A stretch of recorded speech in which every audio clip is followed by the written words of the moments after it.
let's just say there was an original original amoeba with matter, protoplasm, which I call matter, which constitutes matter A. Now it's consuming an organic material which consists of matter B, right? So after consuming, the amoeba is now AB amoeba, okay? So now this amoeba splits, okay? And then let's imagine, just happens so that the split is such that exactly A amoeba goes into the first child, and all the B matter goes into the second child, okay? So it splits. The original A matter goes into one child, and the B matter goes into the other child, okay? So the first child, the A child, is, it's pretty much the same as its parent, right? And the B child, it's pretty much the same matter as the organic thing that was floating around, the food that was floating around before, right? So the only difference is the B has gotten some of the genetic material from A, okay? So in this whole process, what exactly has the original amoeba done? The original amoeba has remained the same. The only thing is, it has created a B amoeba which has got some genetic material in it, of which belongs to A, okay? So we cannot say that the original matter has been preserved, okay? Because what it has done, it has consumed a new matter and then turned it out into something else, okay? So this does not in any way help in the preservation of matter A, okay? So if it is not the matter that the living thing is trying to preserve, what is it trying to preserve? Is it the genetic code that goes on with the nucleus, right? So self-preservation, right, of an organism. Now we've established that self-preservation of organism doesn't mean self-preservation of the matter. And now the question is it the self-preservation of the genetic code, right? So, and if it's self-preservation of the genetic code, nothing would have evolved, right? They say evolution is a good thing. You have to lose all your bad traits and acquire new traits. You have to lose all the vestigial organs. You have to, you probably hope that your sons and your daughters are more intelligent and more good looking and more healthy than you, right? More fitter than you. So let's say this amoeba, what does the original amoeba wish for the B amoeba? Does it wish that the B amoeba has the exact same copy of the nucleus of A, or does it wish that the B amoeba is has a copy of has a genetic code which is slightly superior to this one? It's the same as you wishing what genetic code your son has. Do you want the exact same genetic code as yourself for your son, or would you like your son to be better than you? Obviously better, right? So if the parent amoeba wants the child amoeba to have better set of genes and mutate and evolve and acquire a better set of skills, you cannot say that it is about self-preservation of genetic code either, right? So it's not about the self-preservation of genetic code. So self-preservation of what is happening here, it's not the self-preservation of matter, because the whole process of reproduction is just happening.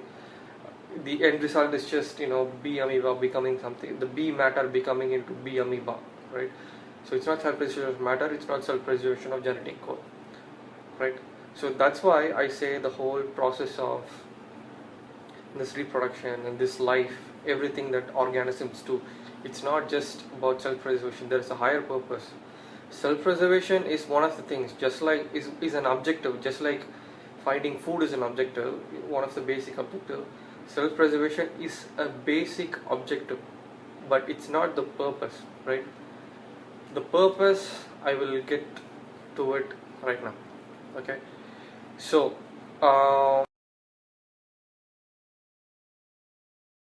the ultimate purpose of life. So we have the same amoeba, right? And you say, okay, it's got protoplasm and some proteins and all those things, DNA, and right.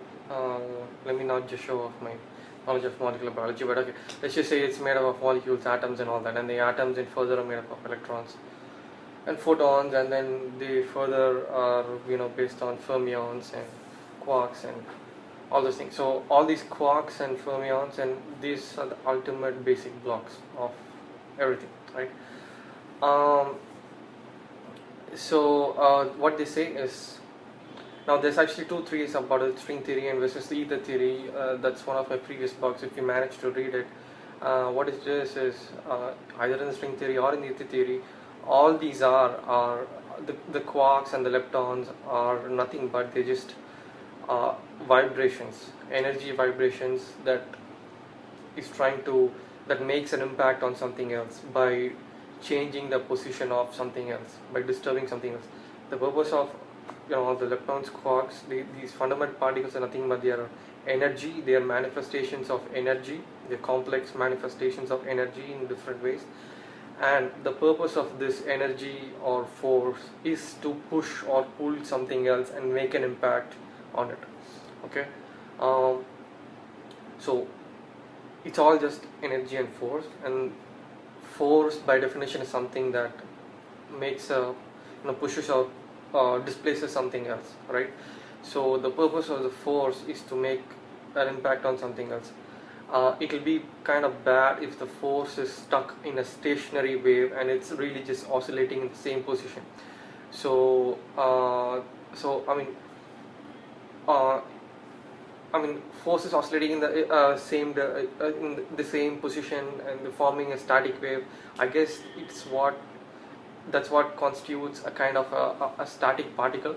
But the ultimate aim of a force is to make a larger impact, not just being concentrated in one particular area in space, but the aim of the force is to go and displace as much particles, as much stuff in space.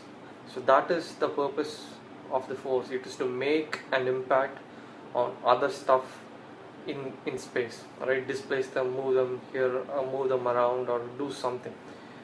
Any force for that matter, any sort of nuclear or gravity or all those particles that gives those force. The purpose of the force is to make an impact on other things, right? Now, and by the same way, the purpose of all the life force that's present in an amoeba is also to make an impact on surrounding things, right? So here's why living things are more important than non-living things. Let's say a group of molecules have manifested in the form of a living thing, and but some other group of molecules have manifested in the form of a stone. Okay, which one do you think is going to move around and make a lot of impact on the space surrounding it? All the forces and the molecules, all the molecules and the forces which is trapped inside a stone, or all the molecules and forces which is trapped inside the living object? Obviously the living object is going to make a lot more impact than a non-living thing, right? So that's why it is better for a bunch of molecules to manifest themselves as a living thing rather than a dead one. And it will be better if the living thing has higher functions, like being able to move, being able to push something, being able to corrode something, or being able to think and go conquer larger spaces than just what's present on Earth, move to go do stuff, right? I mean, in the enormity of space, it's all very small, but don't I mean you considering the smallest amount of space, this is all a huge impact, right?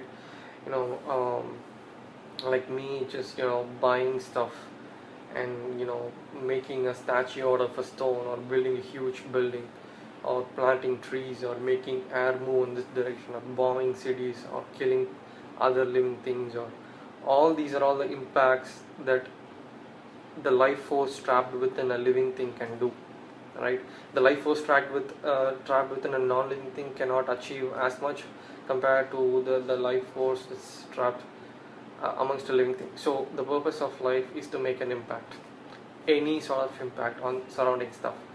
Like I said, whether you go fuck someone, create a new life, I mean, that's obviously more of an impact, right? Bringing in another life and shaping it and all that. And it's not just about fucking and bringing life. You can also teach someone and change the way they walk. Like if they're going in one direction, you can say something to them and make them walk in another direction. Even that is an impact that you've done in this world.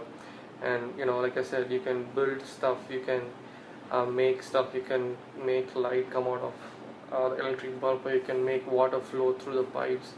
You can do this, do that, create a forest, destroy a forest. All these things are the impact that you can make, the physical impact.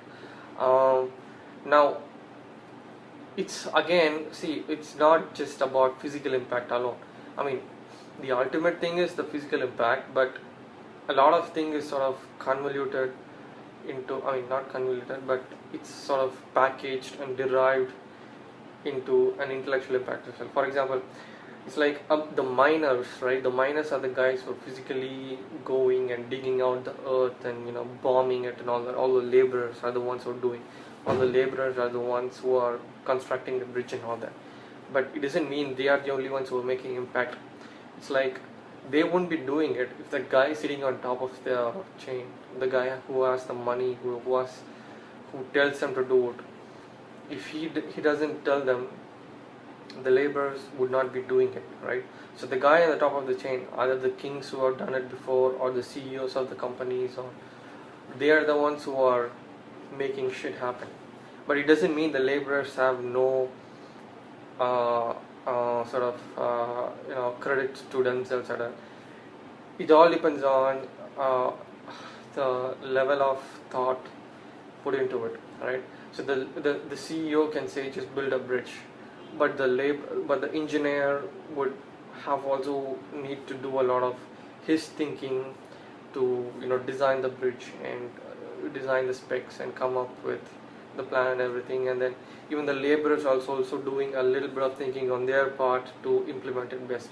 So intellectually everyone is having an impact, is doing their bit to create the bridge. And so it doesn't just stop with the physical labor alone, and so yeah, and so I've actually made, you have to sort of read my other blogs saying why there is sort of a disconnect between pleasure and impact. So usually the things that gives us pleasure are the things I mean, whenever we make an impact on something, that actually gives us pleasure, okay? But the brain is not 100% efficient, it's very inefficient. So for example, you get pleasure out of just whacking off to porno, and you also get pleasure out of I guess having sex with someone, maybe just a casual one night stand or something. And you can also have pleasure out of having sex with someone and impregnating someone.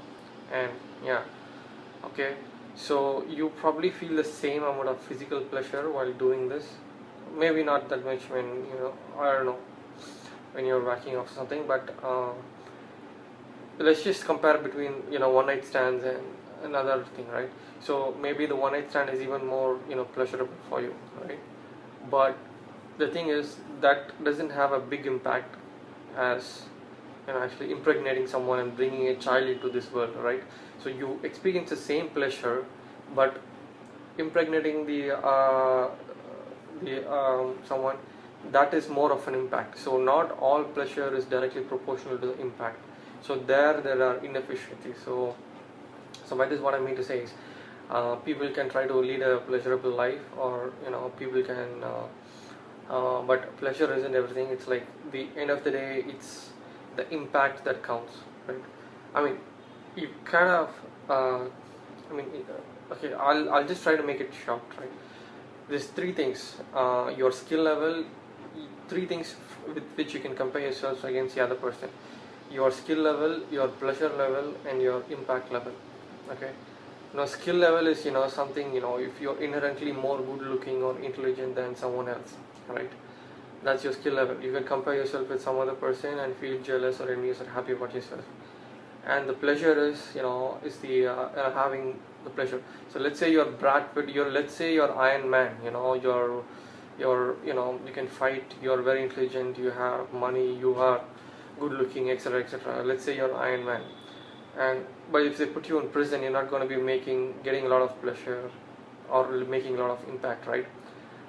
So having more skill doesn't always mean that you get more pleasure or impact on life.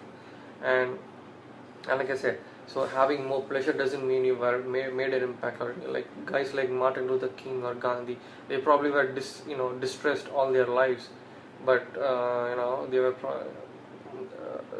but they have made a bigger impact, right? But I would say that what we have to do is, as human beings, we all think about all this stuff. We worry, do this, do that, right? Uh, but like I said, see, if you're not able to make an impact, it's not the end of the day. Like I said, you could be Iron Man, and you could kill someone accidentally, and you're in jail, right? So it's just luck. It's like a game of poker. You need both skill and luck. 70% skill, 30% luck, and everyone has their skill level. If you're just unlucky, you're just gonna go to jail and not make an impact. So it's like poker. You should not, just because you lost, and it doesn't mean you're on the bottom. So you have to take that into consideration, and so you shouldn't be too bad if you haven't made so much of an impact, or had so much pleasure or something like that, right? um, so what I'm saying is, it's all about peace of mind, right? um, it's all about feeling positive and happy, all about, right? So what you have to do is, it's like I said, guys like Gandhi and Martin Luther King, they've made a big impact, but they are probably distressed all their lives, right? So these guys, the guys who actually make an impact, they should think about it, reflect, and derive pleasure out of it. They should, you can't. It's like people always first aim to accomplish something, right? And after accomplishing it, they reflect on it, and they feel the pleasure for some time. So that's how it always is, right? So if you made an impact, you should take time to reflect on it, and feel happy about it. So that's the advice I would say, for the guys who think, oh, they are such geniuses, but they're not getting laid, they're not very socially, they're kind of socially awkward, even though they have real intelligence and skills and all that. If you think you're one of those guys, you should probably just reflect on these things, and um, try to have a happy or peace of mind state, happy state of mind, whatever. Right, so I would urge you to sort of look into my blogs a bit more. I've explained it a lot more over there, because I want to make these videos short, so that it's people watch it. So yeah, I would put the link in the in the description section, so do check it out, and leave if you have any comments.